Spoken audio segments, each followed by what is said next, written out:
Olá pessoal, sou Fernanda Fischer, professora de processo penal para o concurso do TJ São Paulo e hoje vamos falar de processo penal, aula de citação. Se não aprender a aula comigo, o que é a citação? A citação é quando existe um processo tramitando contra uma determinada pessoa, um processo penal, e o juiz precisa avisar o réu que ele está sendo processado e que ele precisa vir ao processo se defender. Então vamos lá, o que é processo penal se defender? É o juiz dizendo, réu Joãozinho, tem um processo penal aqui tramitando contra você, você é réu e você precisa se defender, você precisa exercer o contraditório, você precisa exercer a ampla defesa, você não pode ficar sem defesa no processo. Então vem para o processo, vem se defender. Então, a citação é o chamamento do réu para vir ao processo penal se defender. Matéria que cai bastante no concurso do TJ. Temos que estar afiadinho nesse assunto. Bora? Então, nós temos tipo de citação. Existem formas de você chamar o réu para vir ao processo penal se defender. E a professora agora vai ensinar todas as formas do réu ser citado. E lembrando, o réu só é citado uma única vez. Então lembre-se, o réu só é chamado para vir ao processo penal uma única vez. Citação, uma só. Show de bola? Nós temos, vamos olhar aqui no vídeo, nós temos citação e intimação, mas vamos falar primeiro da citação. Tipos de citação. Nós temos a citação pessoal, que é também chamada de citação real. Nós temos também a chamada citação ficta, que é a citação por o quê? Edital. E temos a citação por hora certa. Detalhe entre nós dois, como diz nosso grande amigo Roberto Carlos. Citação por hora certa também é considerada uma citação ficta. De repente o TJ pode vir com essa pergunta para vocês. Então vamos relembrar? Citação pessoal é considerado uma espécie de citação real. Citação por edital, que a professora vai explicar para vocês, é considerado uma citação ficta. E a citação por hora certa também é considerada ir ao processo penal. Mas às vezes o réu pode estar preso, às vezes o réu é um militar, às vezes o réu é um servidor público, como você vai ser, porque você vai passar numa cidade e ele mora em outra. Às vezes o réu mora no estrangeiro. Então existem formas de público, não é equivocada, ela apenas está em desuso. Hoje a gente usa a expressão servidor público, é aquilo que você vai se tornar ao passar no concurso público do TJ, né? Olha só, o funcionário público, de acordo com o artigo 359 do CPP, será ele, o dia que ele tiver que comparecer em juízo, será cientificado a ele e ao seu chefe. Por quê? Porque vai chegar um dia que ele vai ter que faltar no serviço dele. E o chefe tem que saber. Então, na verdade, é mandado uma ciência ao chefe dele para responder um processo. Então, a citação do servidor público, do funcionário público, será cientificado ao seu chefe e a ele. Como o servidor recebe o mandado de citação. Mandado com D de dado, mandado quer dizer ordem. O juiz expede uma ordem, o juiz expede um mandado de citação. Ele fala, ô Joãozinho da Silva, venha para o processo penal se defender. Então ele manda te avisar. Então é um mandado de citação. Olha só, nós temos a figura do réu preso. Réu preso, segundo o artigo 360, ele será citado o quê? Pessoalmente. Réu preso é sempre tudo pessoalmente. Citado pessoalmente, intimado pessoalmente. O réu preso será citado pessoalmente. Professora, como que funciona isso então?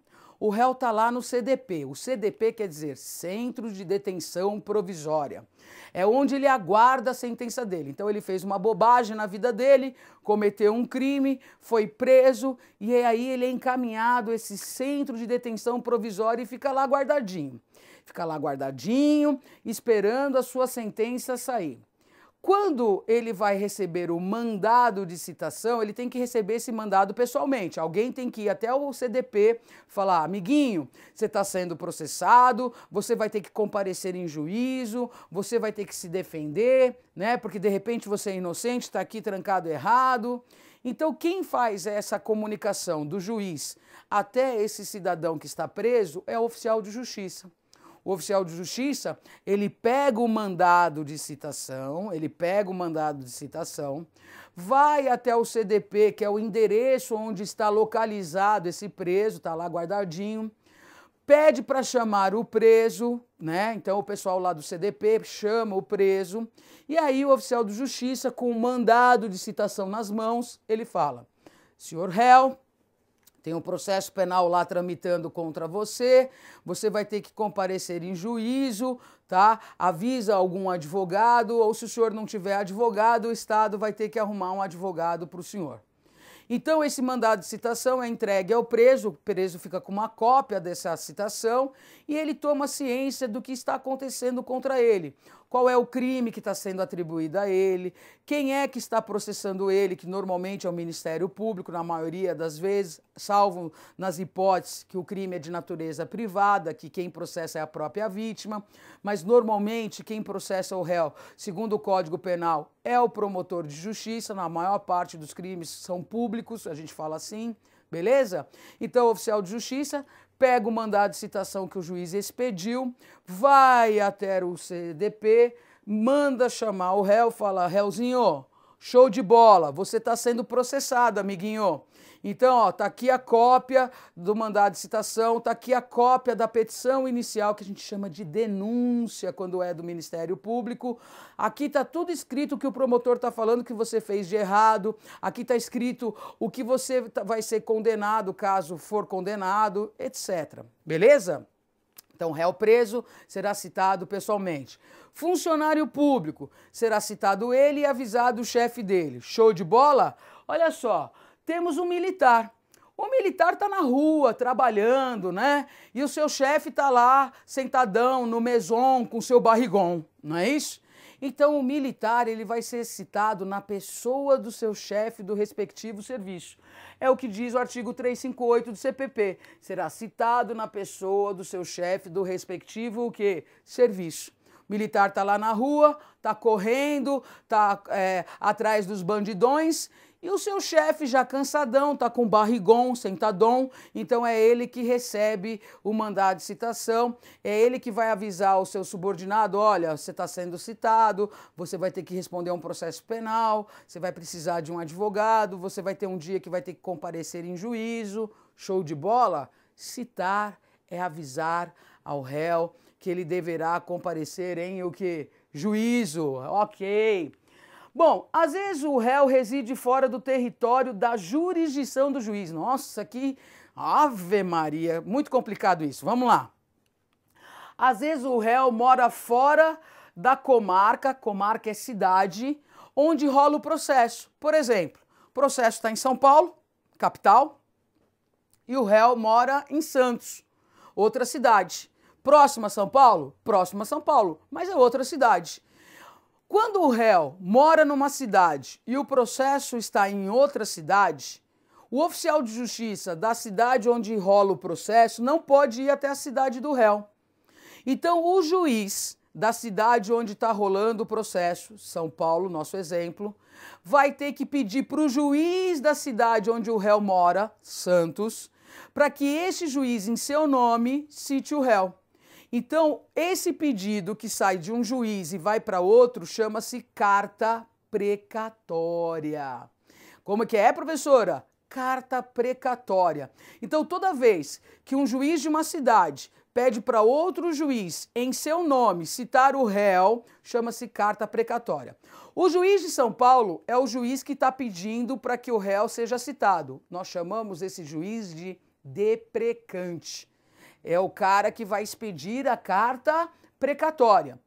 Aí a carta precatória vai até Santos e vai chegar na mão de um juiz de Santos. Esse juiz de Santos, que vai fazer esse favor lá para o juiz de São Paulo, chama-se de juiz deprecado. O deprecante fala: juiz de Santos, por favor, o réu mora aí na sua cidade e ele tem um processo aqui tramitando contra ele. Você pode avisar ele para ele vir para cá responder o processo?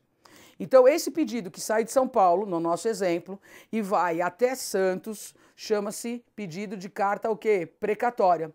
Chegou na mão do juiz de Santos. O juiz de Santos recebe a carta precatória e fala para o oficial de justiça dele, ó, vai lá no endereço do réu e avisa ele que tem um processo lá em São Paulo tramitando contra ele.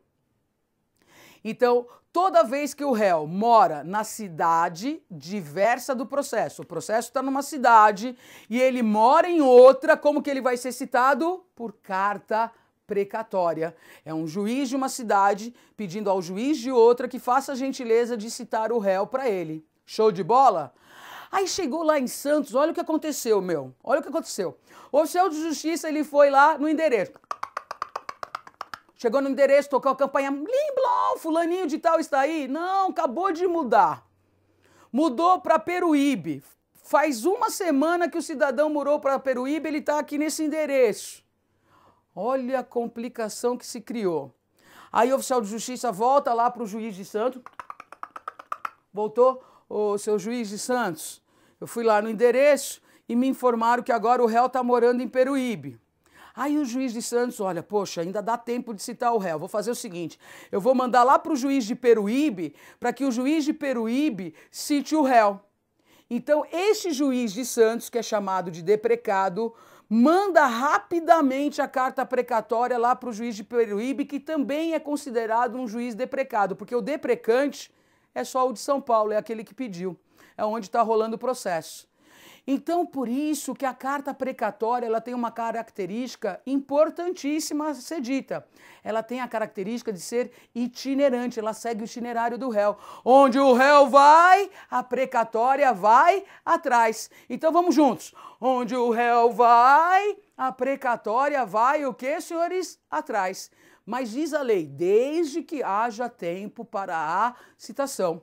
Então, é importante relembrar o seguinte, que o juiz de Santos só vai poder mandar lá direto para o juiz de Peruíbe se ainda der tempo para citar, porque se não houver mais tempo, ele tem que devolver a precatória para São Paulo, informar ao juiz de São Paulo que ele não conseguiu citar o réu porque ele mudou de endereço e que agora ele mora em Peruíbe. Show de bola? Então vamos lembrar, toda vez que o réu mora na comarca diversa do processo, o processo está numa cidade, ele mora em outra, ele será citado por carta o quê? Precatória. Qual é a característica da carta precatória? É seguir o itinerário do réu. Onde o réu vai, a precatória vai atrás. Show de bola? Continuando. Olha só, quando o réu se oculta, é o réu malandro. É o réu malandro. O oficial de justiça chega no endereço do réu, toca a campainha, blim blom, aí uma voz lá de dentro pergunta, quem é? Aí o oficial de justiça diz, oficial de justiça, tô procurando Joãozinho da Silva. Aí a voz lá de dentro da casa diz, tô não. Que isso, tô não.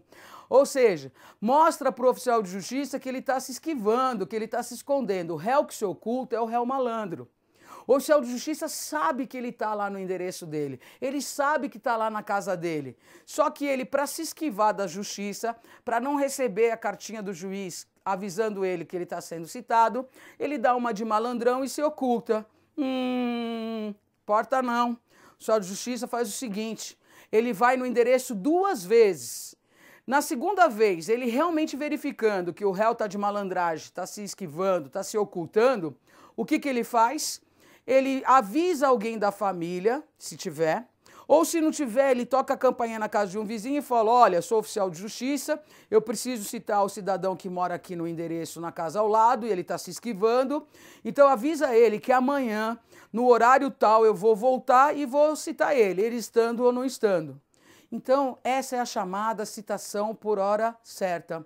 É o réu que se oculta, é o réu que é malandro, está querendo se esquivar da justiça, o oficial de justiça não é bobo não, ele sabe que o réu está lá, o que ele faz?